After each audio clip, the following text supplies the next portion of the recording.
Hello, and welcome to another episode of Other Record Labels. I'm your host, Scott Orr. Today, we talk with Mark Milne and Tim Podosick of the 25-year-old Canadian indie rock label, Sonic Unyon. These guys have been home to Treble Charger, Hayden, and more modern acts like Tara Lightfoot and Basement Revolver. The great thing about this label is they're from my hometown, Hamilton, Ontario, and they were kind enough to invite me into their office to sit on their cozy little love seat and ask them about what it was like to start a record label 25 years ago.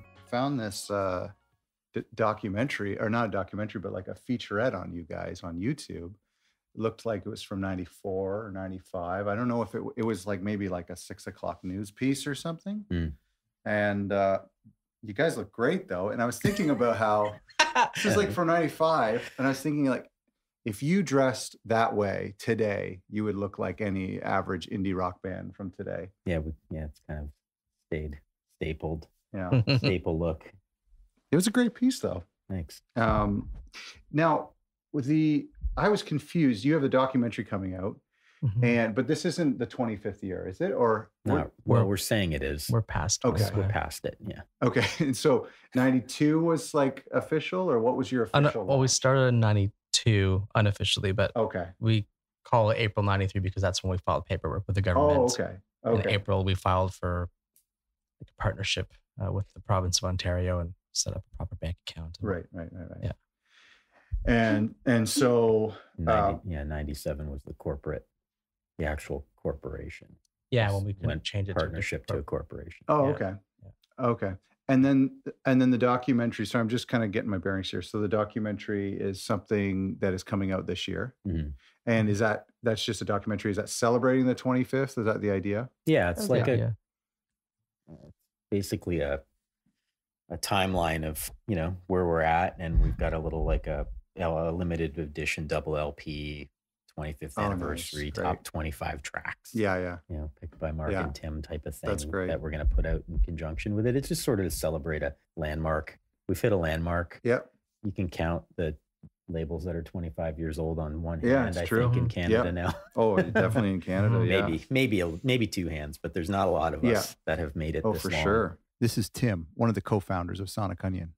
So it's just something that we wanted to put a pin in, and especially labels that are still signing bands and still doing new releases. Yeah, and labels have changed. We used to be like, it was probably more, the first 10 years was more about how cool the label was, not necessarily each individual band. Like the bands were cool and had their fans, but the labels had, in the 90s, labels had a meaning. Right. And now labels, I don't think they have meaning. Right. Like, sounds awful, but it's more about the artist now, and it's like and we don't even, we care obviously because it's our company, but like it takes a backseat. Yeah. Because we even get questioned a lot, like, are you even?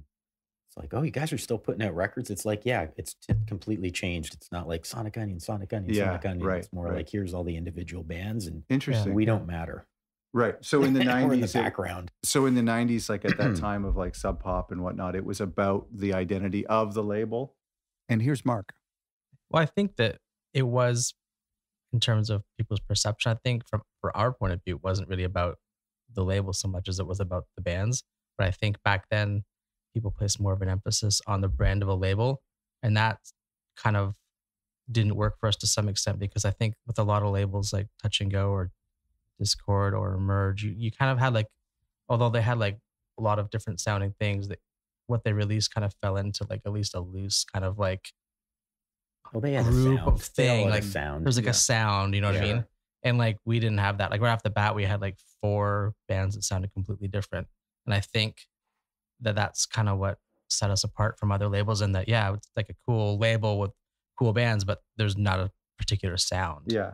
And I think that we saw, I remember early on thinking like, we realized that we were flavor of the month for a while, and we thought, this is amazing. This will not last. Yeah, we knew that. We knew that right off the bat. We're like, yeah. because every label's had like, Soup Sub Pop definitely had their time. Every label's had their time because they have a hit or they have a few bands that do really well, like consecutively.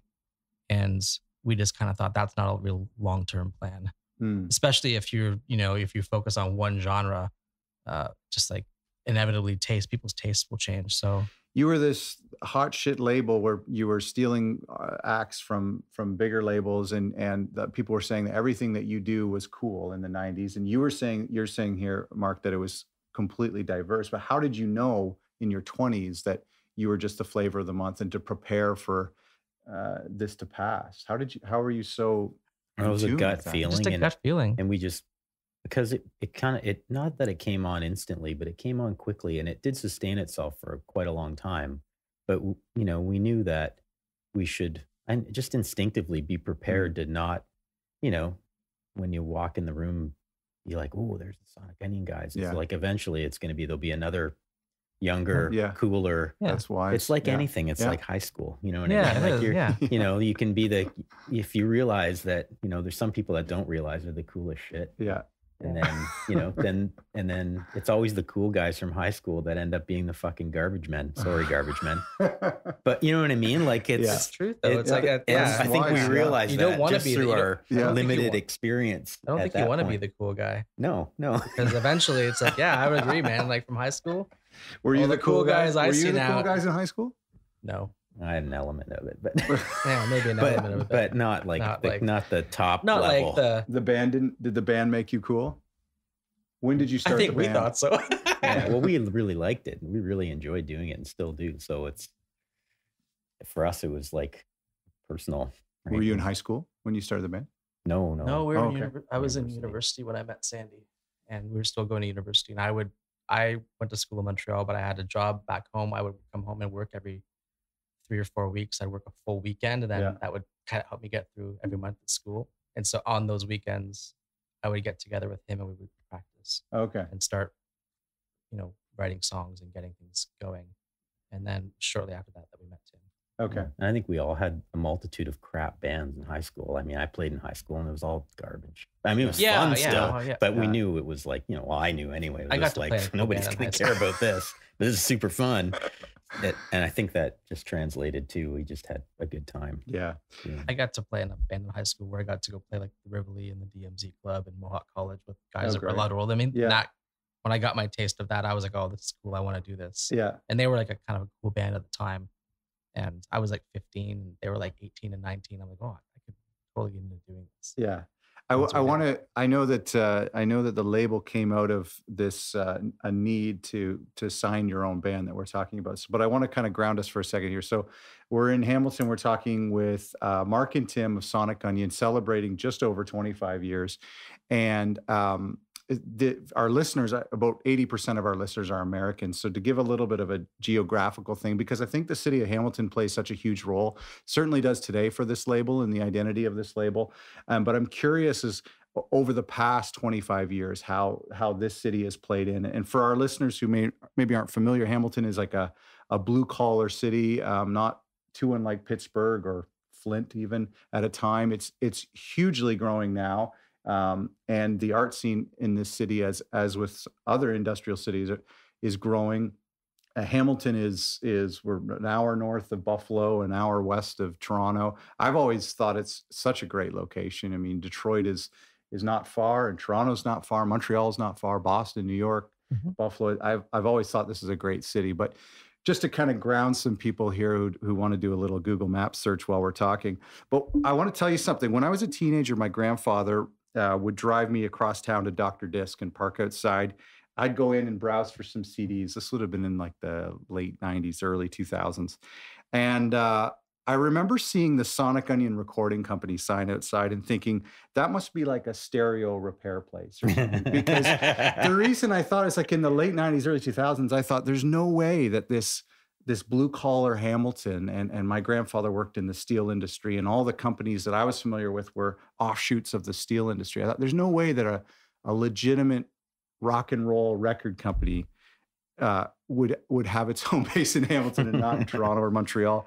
What was it like for you in the 90s? Did you ever think that you would maybe go on to open up shop in Toronto or New York or something? Or what was it like starting the label here in Hamilton?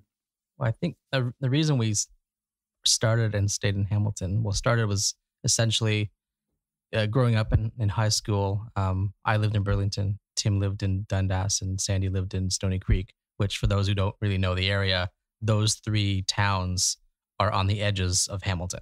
They all border Hamilton. Right. And so when we grew up in high school, when someone talked about downtown, they didn't really mean downtown Dundas, downtown Burlington, or Stony Creek. They meant downtown Hamilton. Mm-hmm. So downtown to us was Hamilton. We'd come into Hamilton to go record shopping, to go see bands and whatever else was going on, that type of thing.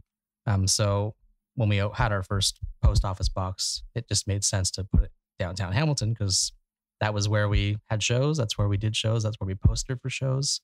And eventually we opened up an office in Hamilton, and we all moved to Hamilton shortly thereafter.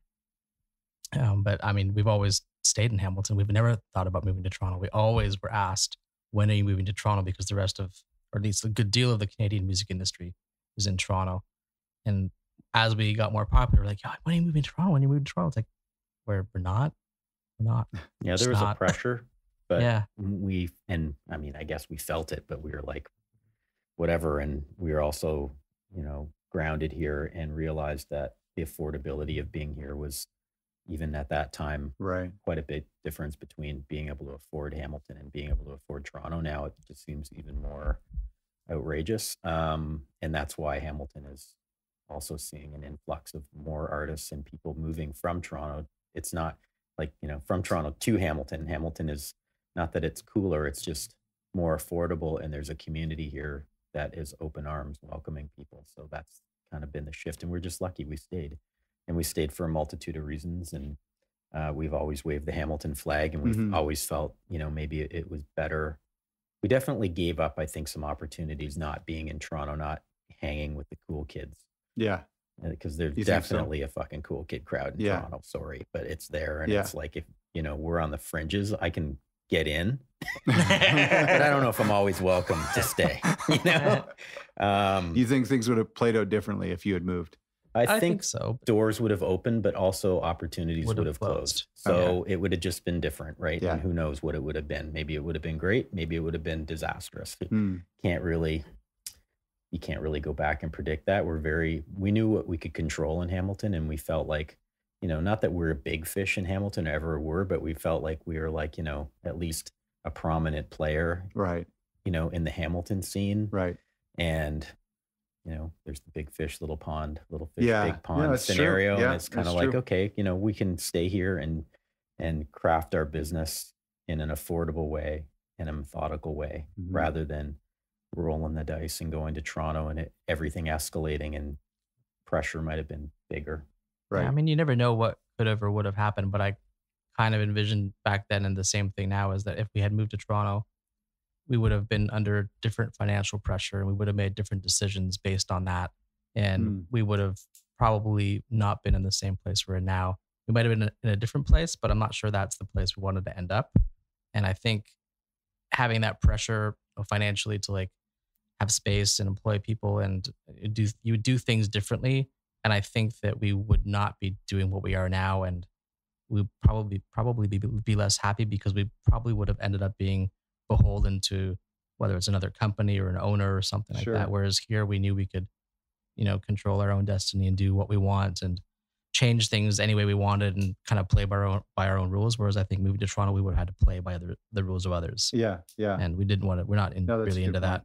We really have had to change our business a lot. We are still a label, and we still do a lot of the same things we did. Yes. But there's been a huge transition over the 25 years of the things that we focused on and the way we've transitioned our business to survive. I will get to that. I find that so fascinating because some labels have just done the same thing, but looking at, and I know, you and I have chatted years ago, and just the different things that this label has done. I find it very interesting. And I think now it's more of a modern model of labels, because a label starting today, just releasing records and not doing some of the other things that you've done, I think it would be more difficult. And I think it's so unique to Sonic Unyon to be so diverse. And we'll talk about the festival and some of the other things. So you started the label as a way to put your band's cassette. Is that right? Yeah, pretty much. Well, yeah, ours and other bands. We were playing with a lot of other local bands that we were become friends with.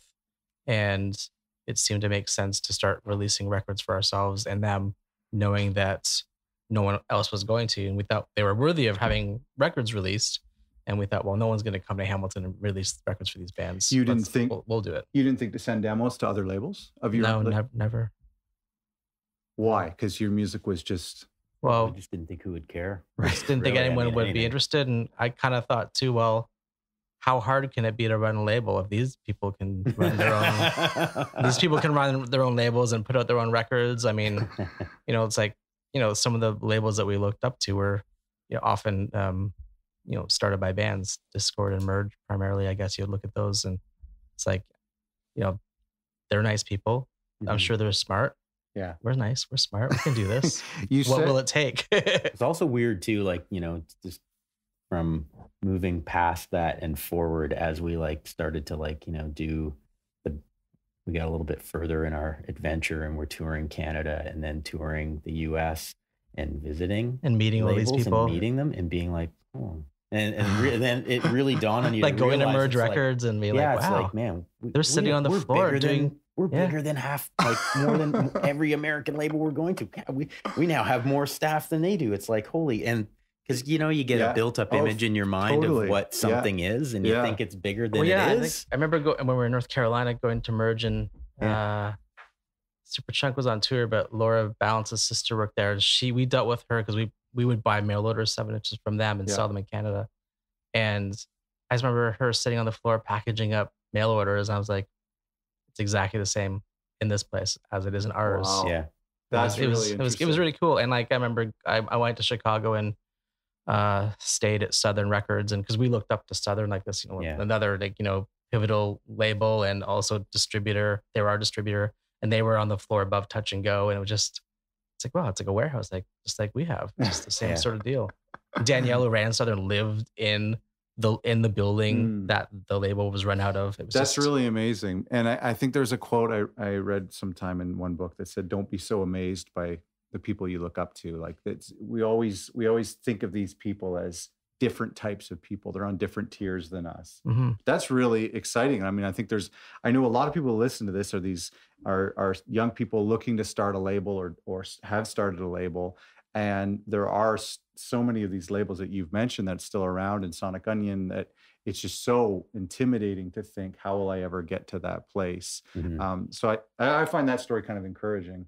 Yeah, well, I mean, we thought it was encouraging. Yeah, and then even extrapolating even further, majors all started the same way with one guy, right? Who had a friend in a band or something. You know what I mean? Like all those, every label started literally the same way. It's not like somebody came up with some business model and to try to put something together. Yeah. Like all of the coolest bands and from the start of rock and roll, it's all the same way. A manager managing somebody who had a relationship, and then it just developed from there, and labels developed from there. And like all the big ones in the US that are now global labels all started from nothing. Right.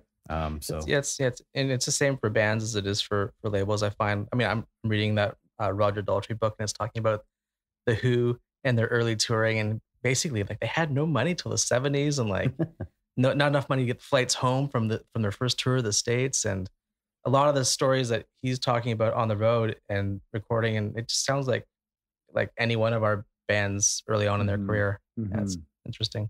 Mm-hmm. You said in an interview in Billboard in 1995 Whoa. I'm going to hold you to this. I may regret this. That other Canadian labels weren't going to sign the bands that you like.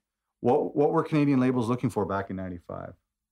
Well, I guess I'm wondering what I meant by Canadian labels, and maybe I meant majors. I think they were signing like I Mother Earth and Our Lady Peace, and kind of commercial sounding rock bands, grunge inspired indie rock rip-off sort of corporate rock.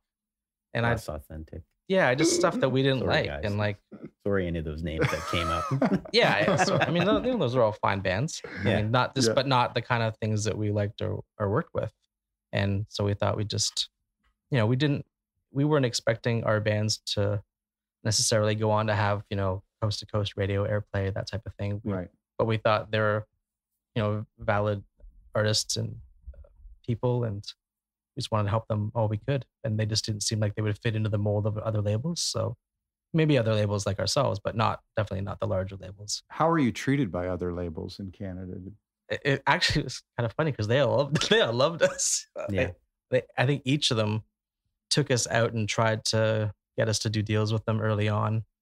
And we went to every meeting, we went to every dinner. All right, I've got another call. And it just kept happening over and over and over again. And we're like, and we knew them. We knew all the presidents of all the labels. And these are major labels. Yeah, yeah. And like they all still do. And we still do. And we're just like, yes. And no, I don't think we're gonna do that. Again, more reality sinking in. Like, how small is the Canadian music business? Like when you start, you're like, it feels, you don't know, so it just naturally feels overwhelming. Like, oh, it's huge. This like big corporate world out there, and then you start realizing on all these. Again, the presidents of the majors have this vision of who they are, but really they're just like we were. Everybody started kind of in the same way. Well, one of them is kind of like we were. Yeah, it's right now, which is interesting. Exactly. Yeah. President of Universal now is Jeffrey from Remedios. Started arts and crafts. It's like right. President of Universal Canada. Now it's kind of weird. How did you turn down these labels? I mean, well, I think that. I remember looking at all of the things they were offering us, and like, I mean, we were younger, and we were, probably cockier than we should have been, and we were like, we're not gonna do that. Like, why would we do that with you? Why would we want to? I remember once when we went to Sony, and I can't remember the guy's name, but he was like, we signed Our Lady piece, the next Our Lady piece, maybe they could be like on Sonic Unyon first. Get their credibility and whatever, and then they'd move on to Sony. We're like, that was the exact wrong thing to say. We're not I'm like, thanks for letting us know just how douchey you are. Denise became president. It was before. Before Denise. Denise was cool. Yeah, it was before Denise. But yeah, the exact wrong thing to say to a bunch of kind of righteous indie rock guys. And so things we thought we were pretty precious at the time. I think. Right.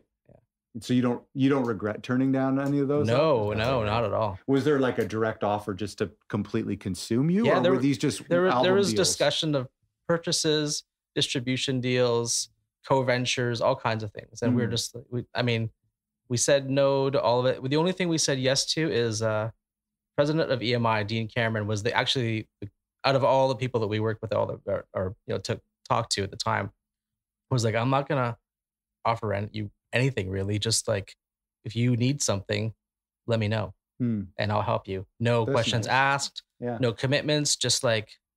And so the first thing we needed was we needed a manufacturer that was at a good price and efficient. And EMI had their own pressing plant at the time in Toronto near the airport. So we just said, you know what, we need a manufacturer. Would you manufacture for us? He's like, absolutely. So it was just a straight up, like it would have been with anybody else. Like, that's great. Yeah. Well, it saved us tons of money. Saved us a lot of money. Great deal. And they were really efficient. They gave us a really good deal, which that was really cool. And there was no commitment beyond that. It was just like, here you go. We're like, okay, perfect. Thanks. We'll do that.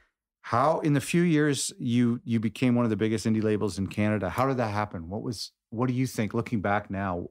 What was it that? I don't know. We took some risks. We did some stupid shit, some crazy shows and whatnot, like that kind of stuff. But we just did, I don't know, we were just sort of doing what we did. And I think we connected with people in the community, in every community that we went to. Like, and we tried really hard to find out, okay, so who are the Toronto people we should be hanging out with, and who are the people in Kitchener that are like-minded. And we just sort of found like-minded people. And it was a unique time too, right? Like, I think it's, for indie rock, was like people were seeking it out. Kids in high school and university were like totally engaging with it, and that's what helped us sort of develop the model a little bit.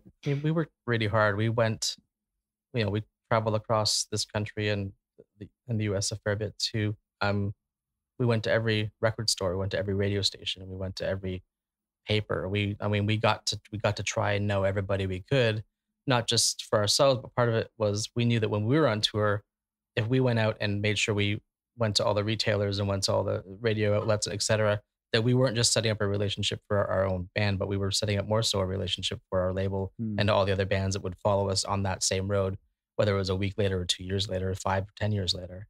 And so we went to a lot of shows. I mean, we collaborated. Like, we went on so, too. We traded off shows and like, I think everything, all that kind of stuff is what you need to do. You build a network and you get to know people in the community, and then you realize how small it is. Yeah. And you see the same people all the time. I mean, that's what I found. And I know even before I met Tim, Sandy and I went to shows every night we could. We would drive to London, to Toronto, wherever we did, and you just get to know everybody. And well, it's so interesting what you're saying about going to radio stations and going to record stores across the country, because today, starting a label, 90% of my contacts are people I've never met. They're email relationships that I have. Yeah. I mean, I know that we said before the mics were rolling that if today you wouldn't start a record label, but if you did start a record label today, would you try to do more of those in-person things, or do you think you'd fall into that email trap? I don't know. I think that I think we'd probably be viewed as weirdos if we wanted to meet everyone face to face now. Why would you want to talk to me in person? That's true. That's so weird. I don't know. But that was the key to your success. I think so. I mean, I remember, I think there was an article in Chart magazine in the 90s, in that early time, that actually called us guerrilla scenesters, because we were literally everywhere in everyone's face trying to meet people and, talk about what we were doing. Right. And maybe we were a bit over the top. Maybe that's why they gave us that name. But we were just, I think we were just ambitious and really wanted to try our hardest to do the best we could for what we were doing. In 94, you released your first compilation, Not If I Smell You First. I read somewhere that was a big release for you guys, and which is interesting because when I spoke with the label Kill Rock Stars, Portia said that their breakthrough was this compilation CD that they did, or maybe it was a vinyl, but I'm pretty sure it was a CD, and it had one of an early Nirvana song on it. But from what I've read, that was a big deal. Like for you guys, that compilation CD was something that kind of got things going. What was the deal with compilations, and why did that record do so well for you guys? Well, it's not that everybody was doing them, but labels, that was a thing. Yeah. Like in the 90s, it was Epitaph and Fat Records and Disc. Everybody, everyone, like every indie rock label had compilations. Pop series. Epitaph, they all had like series of compilations. Yeah. And they weren't necessarily bands that were signed, were they? No. A lot of it was bands that we were friends with and bands that we liked. I mean, collaborations like Eric's Trip, because we toured with Eric's Trip, and Head because we played with Head, and Grasshopper because they were like a Toronto institution and we played with them lots of times. Bands that were on our label and not on our label. It was just like, these are, bands that we like. Yeah. Now it's like bands creating Spotify playlists. It's the same thing. Totally, it's just different now. It's not as intimate. It's not a tangible sale. That you can hold in your hands. It's a different model in today's world, but it still does exist on some level for sure. And again, that's like a collaborative thing where artists are working with helping other artists digitally. Right? So, I don't really. I mean, it was just like, we got to put out a comp. Yeah, we got it. Like, I don't know why. It's hard to. I guess it's hard to imagine why that would be important now versus then, especially for someone who's much younger than us. But back then, you would, if you wanted to have a playlist, either your friend or a person who wanted to date you would make you like a mixtape, or you would buy a compilation, and like you would have only so much money to go and buy a compilation because you had to buy it, and then when you bought it, you would own it and be able to hold it in your hands, and you would take it home and insert it into something that would play it back to you. Like that doesn't exist anymore. So you would have, as a teenager, you'd have a handful of records you could listen to or borrow from your friends. So it would be important to make one, to have it in someone's hands and passed around and loaned to other people. And that doesn't exist anymore. So that's why it was important then, I think. And also like created, again, it's like a taste maker situation where somebody would buy the comp because they're like, oh yeah, I know Sonic, or I know the one band. And then they get turned on to other bands, and then they go buy those other bands' records. And that's how the network sort of expanded, right? So that would have been the same for Kill Rock Stars as for Epitaph. And it's like, you might know the one band on the label, the Treble Charger on Sonic Unyon, or the Hayden. But then you get the comp and you're like, ooh, Shallow, never seen them. Whoa, they're heavy. I like it. Totally. And then go down that rabbit hole. I guess it's kind of like a calling card to some extent. Because I mean, we'd put out, at that point, we'd only put out cassettes. And we needed to step up. We needed to step up from that. And we just kind of thought like, it's basically like, this is what we're doing. This is what we're about. These are the kinds of things we like. Was the compilation, what format was that? It was on CD, but there was an accompanying 7-inch. Oh, okay. Okay. So going to CD from cassette was a big deal for you guys? Well, yeah, it was the new era. It was the new era. It's like now we're in Now the going to vinyl. now CD, whatever. Yeah. No, we're not going to even be making them in a year because Yeah. people don't know how to. There's going to be no way to play them. Yeah. And now it's all digital. Yeah. So, I mean, basically, like when we started, CDs weren't that old, no. like at all. Like, Yeah. and the prices were kind of continually coming down in terms of being able to manufacture them. They were in the big tall cases. Yeah, and the big, Like when they we used to come in started? cardboard cases sometimes. Oh, Like they were really? like, Oh, I don't remember because that. basically all the record stores were fitted to hold The LPs, which records. were 12 inches tall. Oh. These CDs were only like, 4 Well, I 5 do inches remember when tall. they came in those plastic security cases. Yeah. Yeah. Prior to that, Yeah. when there was very few CDs out, they would box them in these 12-inch tall boxes with the CD at the top. Oh yeah. my gosh. It was incredibly ridiculous. Yeah. Yeah, Got I it. I guess The whole thing seems ridiculous now, shipping plastic all over North America. No kidding. And it was I spent so much money on CDs in the 90s Yeah, and me too. 2000s. And I still have hung on to them. I have half of them in my office and Mhm. half of them in my basement. Mhm. And I do believe my kids are going to get rich off of them at some point, or my grandkids. But unless they're probably not even playable in a few years. But yeah, I do remember that. I do remember that switch to CD. It was such a big thing. And Mhm. I asked for Christmas to get all of my tapes onto CD. So Mhm. basically I had to rebuy everything.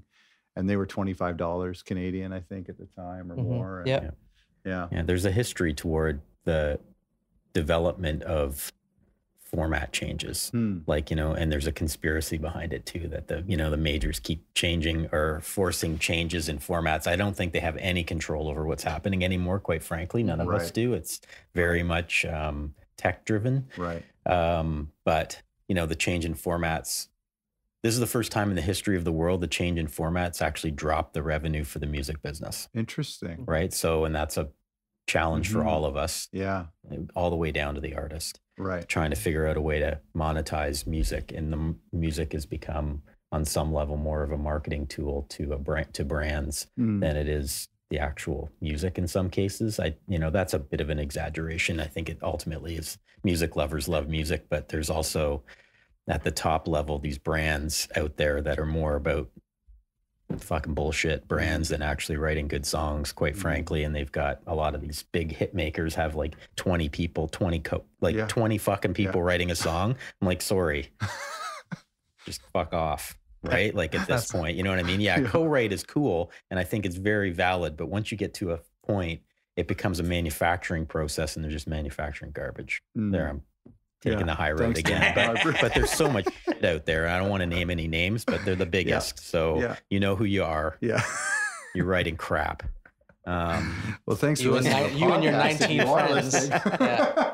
But it's So there's definitely so more many of a- great Well, hold on, I artists wanna ask- creating great music, right? Let's go back to the format for a second, because you were this label where, so you maybe were at the tail end of vinyl. Labels probably weren't doing vinyl in the early 90s as much, but you were doing cassettes. Then you switched to CDs. Then you saw iTunes come into play. A lot of labels like myself came into existence right at the beginning of the digital era, or while the digital was happening. And so when we would occasionally do CDs, but I'm interested in, what is your perspective when you see the format change so much? Does it make you grumpier because you miss the days when CDs were $25? How does that affect you when you see things you've got change to so much? adapt to it. I mean, we like so clearly saw the digital era, and like when MP3s came, there was a bump, there was a spike in music business revenues, right? Like, so that was a positive up till very early on. Up till streaming, it's been spikes for the music business because people were buying MP3s and CDs. And not just that, but there was also this influx of cash into the few digital companies that existed. I mean, remember prior to eMusic, there was a company called Good Noise. They were one of the first like MP3 retailers, and they were going around. They were giving everybody advances. Like here's a pile of money. We want rights to sell your records non-exclusively in our shops. It was just like, and then that sort of slowed down, but it was income, and it was income in addition to selling what you're already selling, but once iTunes happened, we were like, this shit's over. Yeah, we could see there was going to be a distinct change, and that's when we started making other plans on how, continuing down the road. Obviously, not like we're abandoning digital or turning our back to it. We knew that was the new world. It's like, okay, but if there's a revenue change, where else can we be focusing our energy to make the revenue that might be lost or gained, or, you know what I mean? Just keeping your eyes open. And was that, does that take us to the chapter of distribution? Is that when we were in distribution already? Yes. Okay. So in 98, we separated our record company into, because we did our own distribution. We set up our own network for distributing records by literally going to every record store, shipping across the country by ourselves. And then we started bringing on other labels. Early on, like, you know, other independents like Skeen from like Minneapolis, right at the 94, 95, like really early on, and Murder when Slim were running their label. We were distributing all these records to independent outlets, and we got to the point where that started to take on a bigger and bigger part of our day to day.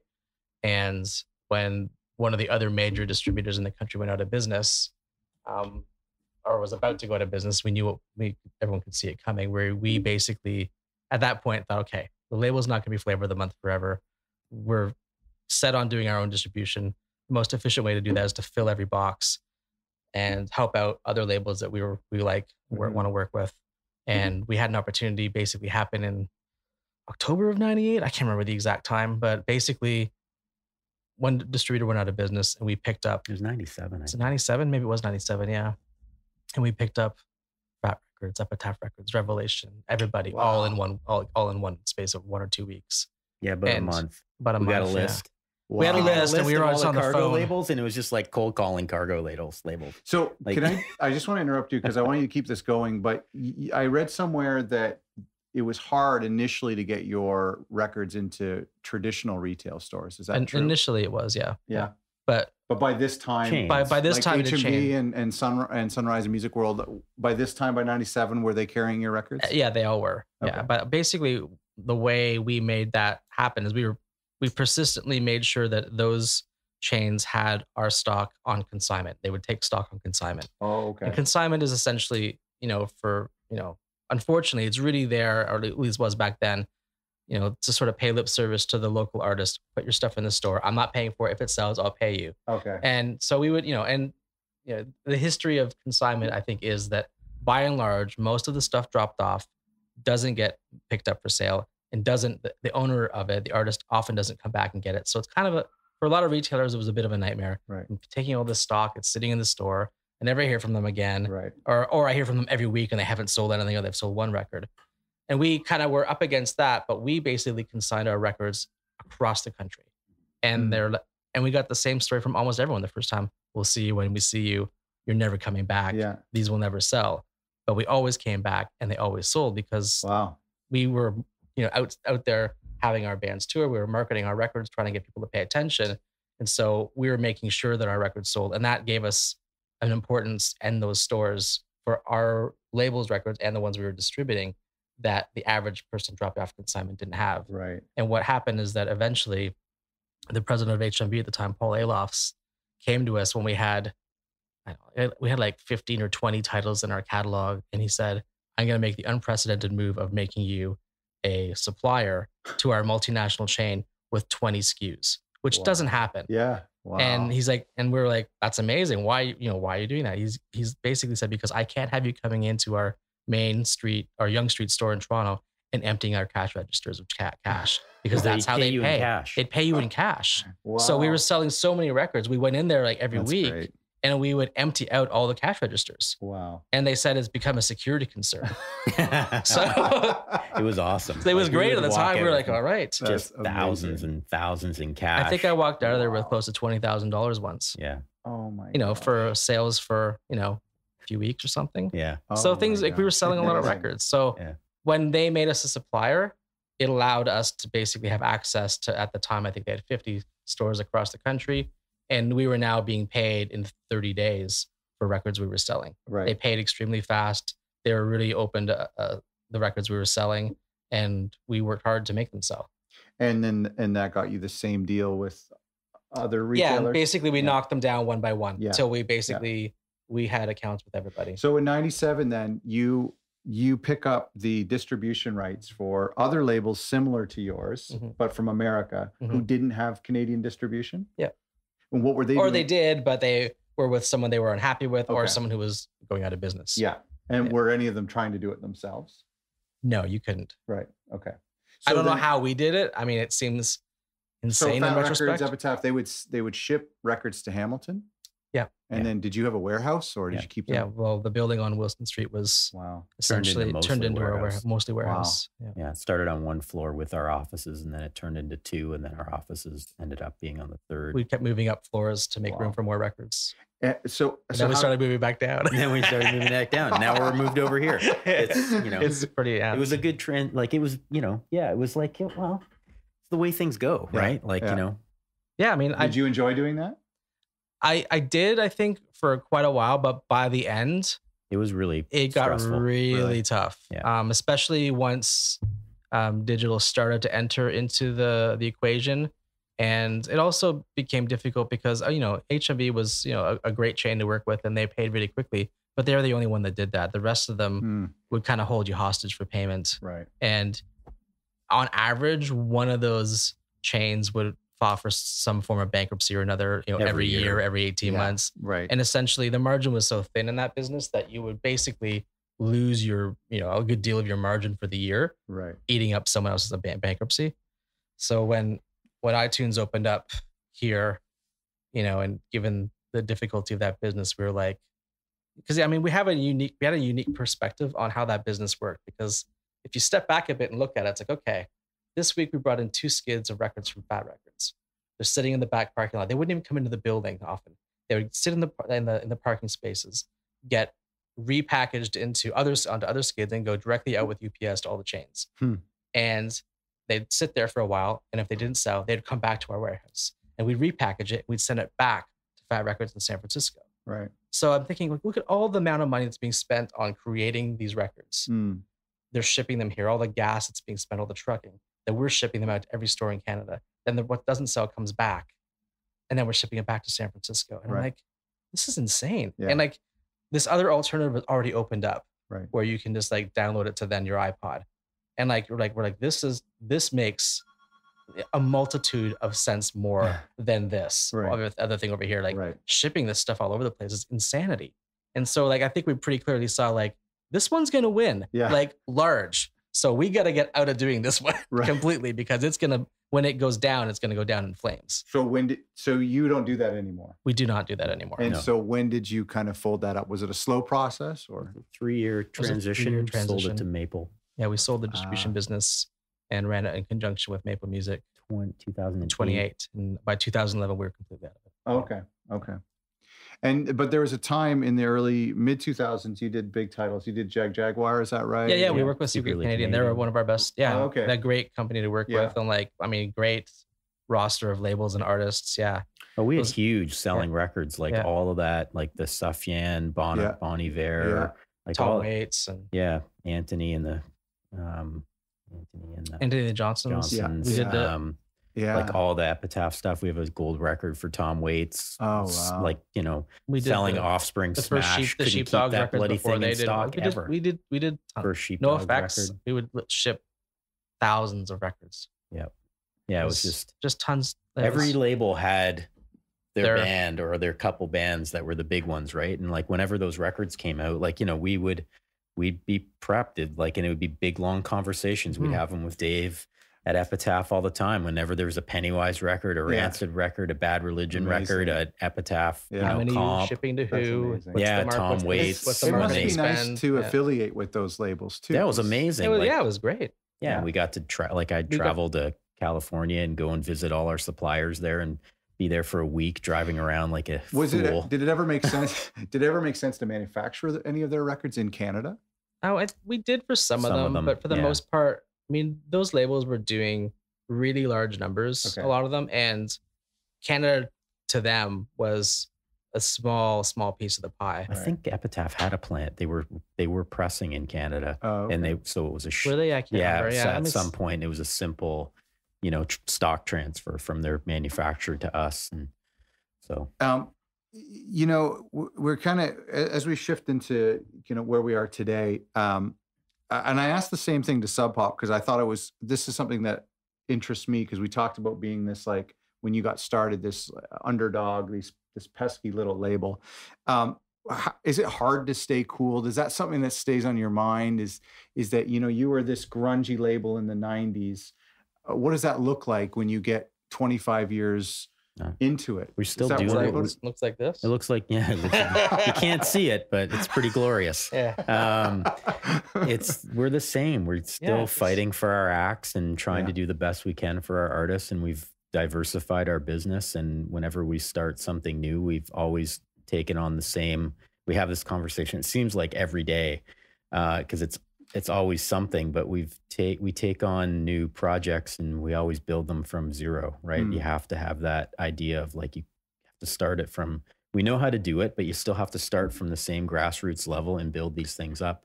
Nothing happens overnight. There are not overnight successes in the music business, and, traditionally good artists develop over time, and they need a network of people to support them. And that's what we've did and always have done and still do. And we try to do our best we can. And it's, the world has definitely changed. We always thought, having success in Canada was like okay for bands, but generally you want to look at global success for your artists. Yeah.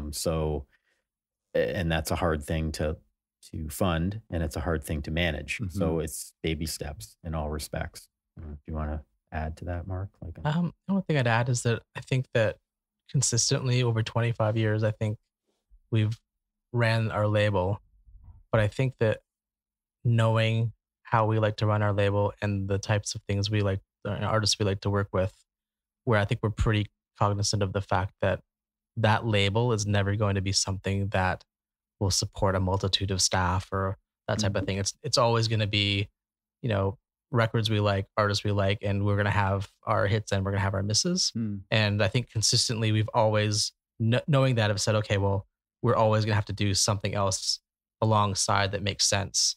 So whether that's, running a distribution company or running a large festival or running, beer festival, managing acts, we run a venue. We do a number of things, and those things aren't always there to support the fact that we run our label. And it's just kind of like this, it's not a side hobby. It's something we've always taken seriously and wanted to continue. But, we're happy to make sure we do other things to make sure it continues. And they all connect to one another. They all do connect. It's all connected. Yeah. And ultimately. That diversity, is that strictly financial, or is it to keep you excited and keep you interested? It definitely keeps us excited. I think both, really. Yeah. Though. Yeah, both. Yeah. Yeah. It's always something new. When, again, you have a couple misses on one thing, there's the other thing to help. Right. So it's like checks and balances, and we're not all of our eggs are in one basket, so to speak. But it's, again, challenging to manage all those things. So having the right people on staff to help us, and like us being realistic and also trying to manage expectations on all those levels. That's where sometimes it's hard every day, but that's just doing business is hard in general. It's like we love what we do, so it's not hard. Right? It keeps it interesting. I mean, it can be, in some ways, it can at times take your focus away from some things. But that being said, I think there's a lot of jobs out there where you do one thing and you do the same thing over and over, and like every week, every day is the same, every week's the same, every month's the same, every year's the same. And then it just flips over the next year, and you're doing the same thing over and over again. And I think there's an element in what we do that has those types of drudgeries, I suppose, but we mix it up with like all this other stuff. So you're constantly switching gears, which is, I think, it's good in some ways. It's also frustrating because I think I remember once I was driving home and I took a call from someone here about porta potties being delivered to a festival, followed by concrete being delivered for a building we owned, followed by a phone call from an artist that we managed, all in the space of like 10 minutes driving home. And it's like, I'm like, okay, concrete, artist, porta potties. I'm just like, it's just like, it's one of those things. Okay. That sounds like a band you would have signed in the 90s. Yeah, exactly. And just to shift over to that for a second, there are these eras of Sonic Unyon, and if you said that name to someone in Canada, it would mean something different over the years. If you ask somebody today who is Sonic Unyon, they'd probably say they're the Supercrawl guys. I'm curious how that idea came about, and more specifically, how do you justify it? I mean, we talked about this a little bit, but how do you justify it being a label or having the label associated with this festival, which to our listeners, it's a huge Canadian festival that's been going on it's coming into its 11th year or 12th year now. 11, yeah. And a music festival and some incredible acts. How did that come about? What was the origin of that? Well, it was an experiment, really. That came out of community, and we're rooted in Hamilton, and there's all these great things starting to happen downtown. I mean, we've been in our downtown Hamilton, so to equate it to other American cities, I think, but Hamilton's probably even doing better. But the downtown cores of Detroit and Cleveland and those sort of gritty-ish type of cities, they died, right? They literally just died. Hamilton downtown was on its fucking, the pulse was pretty low. But we were down here, and that enabled us to, buy property, have a big warehouse, be able to be in the core of our city, and do all the things we did and play, have shows at all the clubs, the gritty clubs that are typically always in downtown areas. And we noticed community changing and people moving in, and it's always the artists that come into the shit neighborhoods to revitalize them. And that's what happened. There's all these cool, people moving in, and it slowly evolved over a few years. And we're finally hey, look at that. We can walk down the street and actually talk to people, or find a coffee, or find a good coffee, right? Good coffee shops opened up, and but they were all independent businesses like us, and lots of like-minded people. And Art Crawl had started, and we thought, well, it'd be really cool to close a street and contribute musically. We were putting, illegal shows on in our building and in stores, in the store and whatnot. And we thought it'd be neat to put it on the street. And that's kind of what it's just started as an experiment. And the first couple of years really was just sort of it was an expense. That was for a number of years, it was a heavy expense for us to try to develop it. Right. But once we kind of got over the hump, I guess maybe year 5-ish, something like that, it started to be something that was okay, we're in the live business now, full on. We've got this. We've started a beer festival. We run Canada Day for the city of Hamilton now. There's other events, bigger events that we do. We have a club. The live business is something that was always important to us. We always did it, right? It just evolved and took a back seat when distribution. So this was something you were comfortable with? We had done it right from the start. We had lots of failures early on too, with events that we ran that, that didn't do as well as we had hoped. And so we had knowledge and we evolved into it, and it became a methodical step, to the business, and also a way to promote our bands, promote the local community bands, tie our local community. Again, it was the same sort of thing where when you bring a big band and you put a local band on as an opener, then they get to know one another. Sort of those synergies started to happen. So it just, it evolved, and then it turned into something completely unexpected. The size of it now is not what we had planned. Right. It seemed like a great way to promote the local arts and culture and our city. And I think initially we met a lot of resistance even from the city. I think initially, and a lot of people were like, well, we can't do that in Hamilton. It's well, why not? We need something. There was an urban festival, a mustard festival. Mustard seed, yeah. Yeah. And it was always small and never really, it kind of served a real niche community, music community, and it didn't expand outside of that. And it eventually just sort of dissipated, but it had its moment, and that was part of it. It had happened before in a different area, and we had this resurgence on James Street, and it seemed like, the natural place for it, with the arts and the fact that the business that was evolving around the arts had people that had the same type of people, very culture driven people. Right. So how did you expect it to affect the label when you got started 11 years ago? We just thought it might be an opportunity for our bands to play with other bands and, develop that way, and then help other artists in the local community, and so that we're forging relationships that maybe wouldn't be forged otherwise. How has it affected the label? It's eaten up all our time. Well, it definitely takes up a lot of time. It's a year-round, multi-year planning. From a public perspective, do you think it's helped the reputation, or it's grown the brand? Oh yeah. I mean, our reputation is pretty impeccable as far as like what we do for community here. I mean, not everyone would agree with that, but I mean, not everyone. Not everyone likes it. Yeah, we're elitists or something like that. But there'll always be people on both ends of the spectrum, and the people in between. But I think we've put our money where our mouth is, and we do a lot for our community, and we love to do that. Yeah. And so do the artists on our label are of the same mindset too. They love to give back to the community. So it's all tied together, and it's also very unique. Like this type of thing doesn't occur in Toronto or really any other cities. Burlington's is generally in a park. This is urban, and that was really something that we really wanted to do too. Like we didn't want to do a big free festival in a park. We wanted it to do it right in the core, where it's super fun and cool and amazing for people to experience closed roads. Like just that alone. It's so great. Just to be able to walk down a road without a car on it somehow feels good.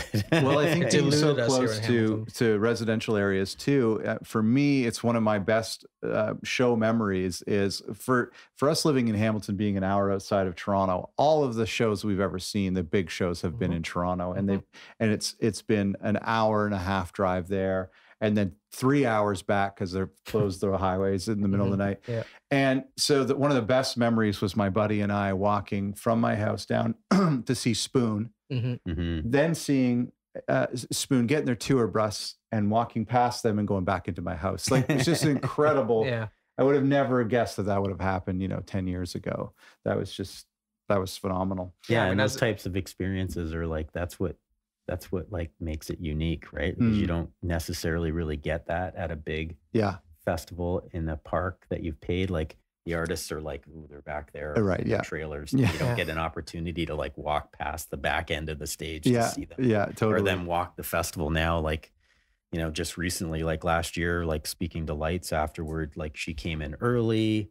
She knew that there was a great vibe and she wanted to see for herself. And she walked the entire length of the festival, spent time talking to vendors and like saw all the art pieces and like was raving. And that's what we want, right? We want the higher level, all the artists really, but we want that's how the festival continues to evolve, because she goes back to Vancouver and starts talking to other people that she knows in her management team and agent about how the experience for the artist was like awesome. Yeah. And that's again what we've tried to I think do the best we can. It's been so great. The stories I've heard is not just from the music standpoint, but my friend Jiller Guitars and what it's like to be a booth at Super Crawl. I've heard of stores along the strip who do more business in that weekend than they do in the whole fourth quarter or more probably.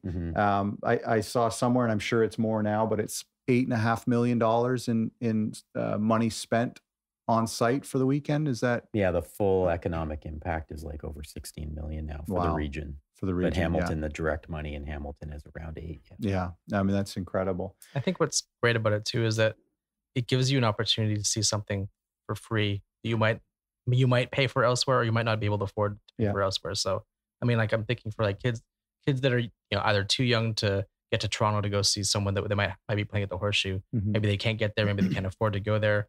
Maybe they're too young to even get in there. Yeah, that's but right. like now they can just like, Mom, Dad, I'm going down to James Street to watch, like you said, Spoon or Sharon Jones or Thurston Moore or Colorado or whoever it might be. And it's like they're gonna get inspired by seeing all these artists here for free. And like we never had that opportunity as kids. Free was such agreed. Free was such a big thing. I mean, was that right from the beginning, a free festival?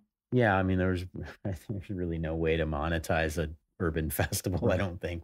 Like, so just picking the location in itself meant that there had to be, it had to be free. And we've, had to evolve around that to try to figure out ways to fund the festival. So we run a lot of ticketed shows that are Super Crawl Presents that help filter money back in for the proper festival. So, and that's a model that is used by a number of free festivals around Ontario and the country. And then, but being able to do it for that, obviously there's limitations. Can't book Drake. Not enough room on James Street North for that guy in general anyway. And, you know what I mean? Like there's a limit to the level of artists that we can develop. But at the same time, we're able to like book our Kells before they turn into a band that can sell 20,000 tickets at the stadium, which is amazing, right? Totally. And help, keep that cycle of life going. And I think that, there's good synergy between us and them. And same with like other local bands, Monster Truck and Tom Wilson and Tara. And, all these artists get opportunities through us, right from local stage opening slots to like headlining slots. Yeah, it's great to see bands grow through the years. Grow and then they move on and they go beyond us. And it's like, are awesome, right? Yeah. Like that's what we want. Yeah. We want to be able to support our local scene and non-locals and develop them in Hamilton. And that leads to, I mean, we see a lot of you guys lobbying at City Hall and trying to get more funds for this. And we see you as the face of this festival, but the label is still running, right? You're still very active. Managing bands, and you just signed Basement Revolver, which is, I think they're a huge band. I think they have a huge potential.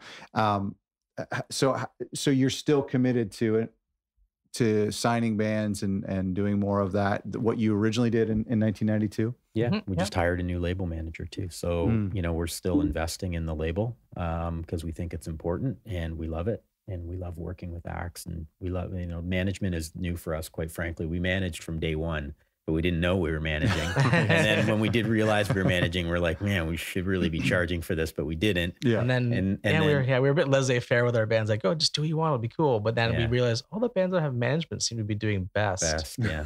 We should do that. Yeah, they need direction, right? So now it's like a combination, and that's part of the way the labels evolve too. It's like, in general, we want to manage the bands that we sign to the label, and then when they outgrow us as a label, we'll still be managers and grow them to other levels and license deals around the world and what have you. So, and every act is different and everything's going to evolve in a different way. I think it's so interesting to see someone like Tara Lightfoot, who you talked earlier about this overnight success. You often look and think, wow, that's a local artist who's performing on these big stages or getting these awards. And you think, man, that happened fast. But, there's just, it's Not easy to think task, that way. But I remember Graham Rockingham saying in 2011, he said, who plays every night is Tara Lightfoot. She plays every night, everywhere, with any band. And that was almost 10 years ago. Yeah. And so I think she's a great story of so much that goes on behind the scenes with an artist. Yeah, absolutely. I booked her Supercrawl. I didn't even know who she was. I actually knew Annie better than I knew Tara, and Annie and Sarah and Tara were in a 3-piece, kind of acoustic. Yeah. Right. Folk Okay. I remember that. Yeah. And I kind of got tipped off. Oh yeah, you should, book these girls and you should go see Tara. Right. Yeah. And I didn't know who she was. The first Supercrawl, we put her in a little tent and right from there, I mean, her personality's been, forward reaching. I remember she walked in the office when I first met her for the first time, and I was like, how come we don't know each other? Because like everyone, she's like, I don't know. But then I hung out with her one night at the Brain, and I was like, I remember walking in the next day, I'm like, we should manage her. It was just like her personality, just like, I don't know. Yeah. Something She better. was the first management client, really official management client. So, but you could see it. Right. But those first number of years, there was not really she didn't have a direction. And I think it's been a good partnership. We've sort of focused her the best we can to a career in music. And that's what she really wanted. She decided that one day, basically, she's like, you guys are going to manage me. She basically did the management deal. I think she's like, you guys are going to manage me and I'm going to be a career artist and this is what we're going to do. And I was like, okay, that's great. That's amazing. And you guys don't mind doing that managing thing? I mean, that seems like it would be something for younger people. I think the opposite. I don't know that. I don't have any desire to go on tour. I think the opposite. I mean, because people have asked us to manage them over the years, some that have gone on to like significant success that we turned down that we should not have. Yeah. But I remember saying to one person who called, I won't say who it is, but she said, I know you guys, I've known you for a long time. I trust you guys. I really need help. And I think you guys would be great at doing it. And I just remember thinking, we were running our distribution company at the time. I'm like, I think this person is an amazing artist. I'm just like, you're going to go on awesome things, but we're not the people to do it right now because I said, I don't think we know enough yet. Right. And that was in, I don't know, mid 2000s, I think. That person has gone on to be very successful. But I think that now, like when we kind of started doing it like a few years ago, I kind of thought, okay, well, I feel like we've actually physically done a lot of the jobs that you need to know about to know almost every aspect, whether it's absolutely. live, promoter, license deals, distribution. Like we've done every kind of deal. We know We know what joint ventures with labels look like. We know what everything looks like. We've gone through it all over the last 25 years. And I feel like, well, 99% of the stuff that lands on our desk, we can figure out. If we can't figure it out, some of our amazing staff will figure it out. I guess the reason I ask is just, it seems like management is such a hard thing to do. It just seems like it's one of the hardest things. It's a massive commitment. It's a commitment. Like that's right. Like basically we feel like it is rewarding. We feel like it's, I mean, family's not even, doesn't really touch it. You get very involved in people's lives, and you have to choose wisely, and it has to be the right fit at the right time. And we've been very selective in who we're working with. They literally do become like part of your family, I think, to some extent. Like, I mean, and the longer it goes on, the closer. I mean, like, to the point where like Tara will like literally email my wife and say, listen, I'm going to take Mark away for a while. Is that okay? Like it's like that. Is it rewarding though? Oh, for sure. Yeah. And we've always been community guys and like love people and love to work with people. And I think that also the way we've evolved in our business, we're at the right age, it's the right time. And it's a big commitment, but we've always been committed. And it feels really good to have more input, and not necessarily control, but just input into like trying to create success for other people, where we've had it, but it was not quite the same in the 90s. No. It was a different time for us. And timing's right. Yeah. Well, listen, I think, I know for me, and we've met before, and running a label in Hamilton, or having the courage to start a label in Hamilton today, is easier because of the trail that you guys have matted down. So thank you for that. Oh, thank you. And thanks for doing this podcast. Really appreciate it. Yeah, it's cool. Congrats. Thanks. Thanks everyone for listening. You can check out these guys at sonicunion.com. Onion is spelled Unyon. And I kind of forgot to ask why. But check them out at SONICUNYON, Sonic Unyon Records. And they're doing some really cool stuff for their 25th, including a documentary that's coming out. They're doing, I think it's like a 4-disc vinyl or a 2-disc vinyl to celebrate all the years and everything they've done. Plus, these guys are super young, and they're doing some amazing stuff here in our city and in Canada and in North America. And so they're still signing really, really cool bands, and they're still doing really, really great things. And that's something that I find inspiring. And I think there's so much more. There's probably another great 25 years ahead. And then we'll follow up. We'll do a follow-up episode in what would that be? I don't know, I'm not going to do the math. 2044, I guess. Anyway, thanks so much for listening. Please subscribe. Please tell a friend. Please talk about this podcast on Reddit and on Twitter. That kind of stuff really helps. I really appreciate it.